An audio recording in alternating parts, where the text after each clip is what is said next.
சித்திரை ஒன்று காலை எழுந்திரிச்சி வேகமாக குளிச்சு சாமி கும்பிட்றாங்க. எங்கள் குலதெய்வ கோயிலுக்கு போய் சாமியை கும்பிட்டுட்டு சாமிக்கு தேவையான பூ மாலை தேங்காய் பழம் பத்தி சூடா எல்லாம் வாங்கிட்டு நாங்கள் கோயிலுக்கு வந்துட்டோம். கோயிலுக்கு வந்தோடனே அங்கே இருக்கிற எல்லா சாமிக்கும் தனித்தனியாக சூட வச்சு வாங்கிட்டு அந்த பூவை கொஞ்சம் கொஞ்சமாக எடுத்து வச்சு சாமி கும்பிட ஆரம்பிச்சிட்டோம். சாமி கும்பிட்றதுன்னு என் மகனை அடிச்சுக்கிற ஆளே கிடையாது. எங்கள் வீட்டுக்காரரும் நல்லா கும்பிடுவார். இருந்தாலும் என் மகன் ரொம்ப விரும்பி சாமி கும்பிடுவான். பாருங்கள், அது எல்லா சாமிக்குமே அவனே அலங்காரம் பண்ணுவான். நான் திட்டிகிட்டே இருப்பேன், என்னடா அப்படி செய்கிற சாமியார் ஆயிடுவா அப்படின்ட்டு. இருந்தாலும் அவனுக்கு அந்த விஷயம் ரொம்ப பிடிக்குதுன்னு நான் ரொம்ப திட்டுறதில்ல. சரி பண்ணுப்பா அப்படின்னு சொல்லிட்டு கோயிலில் இருக்கிற ஒவ்வொரு சாமிக்கும் அவனே பூ வச்சு அவனே சூட வச்சு அவனே பற்றி பொறுத்துனான். நான் பாப்புக்குட்டி அவர் எல்லாருமே சாமி கும்பிட்டுக்கிட்டு நாங்கள் ஒவ்வொரு சாமியாக வச்சோம். எங்கள் கோயிலில் கிட்டத்தட்ட ஒரு 21 தெய்வங்கள் இருக்குன்னுவாங்க. அது மாதிரி 21 தெய்வங்களுக்கும் சாமி கோயிலில் போய் பூ வச்சுட்டு தம்பி இறங்கி வந்தான். நான் சாமிக்கிட்ட கும்பிட்ன ஒரே விஷயம் என்னென்னா, குடும்பத்தில் இருக்கிற என் பிள்ளைங்க, நான், எங்கள் மாமனார் மாமியார் அம்மா அப்பா முடிஞ்சளவு எல்லாத்துக்கும் நல்ல ஆயுசையும் வாழ்கிறதுக்கு நோய் நொடி இல்லாத வாழ்க்கையும் கொடு சாமி அப்படின்னு தான் நான் வேண்டினேன். என் மகன் அடுத்த வருஷம் 10th போகுது. 10th நல்ல மார்க் எடுக்கணும் சாமி, அந்த பிள்ளைக்கு அந்த 10th கடந்து போகிற அளவுக்கு தைரியத்தை கொடு அப்படின்னு நான் வேண்டினேன். அதுதான் எனக்கு இப்போதைக்கு இருக்கிற முக்கியமான வேண்டுதலாக இருக்குது.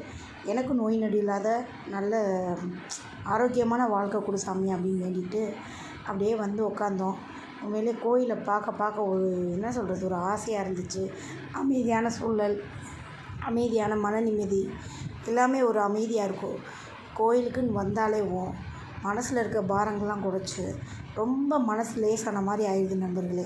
பாருங்கள், என் பிள்ளை குட்டி எல்லாருமே கோயிலுக்கு வந்தால் பெரிய பொண்ணு மட்டும் வரல. ஏன்னா அந்த பிள்ளைய ஏர்லியாக எழுந்திரிச்சு ஹேர் வாஷ் பண்ணால் அந்த பிள்ளைக்கு சேராது. அதனால் அந்த பிள்ளை வரல. நாங்கள் எல்லாருமே வந்த மாதிரி நல்ல மன நிம்மதி கிடச்சிச்சு.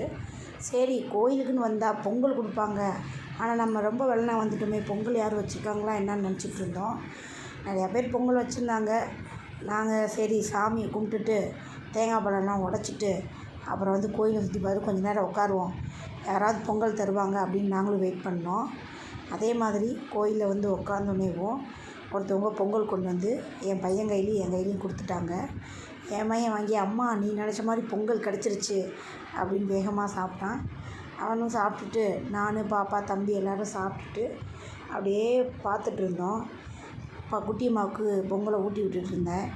எல்லா பொங்கலையும் சுத்தமாக சாப்பிட்டுட்டு அவரும் சாப்பிட்ட பிறகு நாங்கள் 2 பேரும் எந்திரிச்சு போய் கை கழுவிட்டு வெளியில் இருக்க விளக்கு தூணை பார்க்க போவோம்னு சொல்லிட்டு நாங்கள் வெளியேறிட்டோம். அப்படியே கோயிலை விட்டு கிளம்பிட்டோம். சரி, இவ்வளோ நேரம் இருந்தது போதும், நம்ம வீட்டுக்கு போவோம் அப்படின்னு சொல்லி நாங்களும் வெளியேறி வந்துட்டோம் நண்பர்களே. இந்த விளக்கு தூணில் தான் நாங்கள் எண்ணெய் ஊற்றி திரி போட்டு விளக்கு கும்பிடுவோம், சாமி கும்பிடுவோம் நண்பர்களே. பாருங்கள், அடுத்து நம்ம பைக்குக்கிட்ட வந்தாச்சு. பொம்மை கடையை பார்த்துட்டு பாப்புக்குட்டி பொம்மை கேட்டுச்சு. நான் எப்படியோ இது பண்ணி பைக்கில் ஏறி வீட்டுக்கு கிளம்பிட்டேன் நண்பர்களே. பாய்.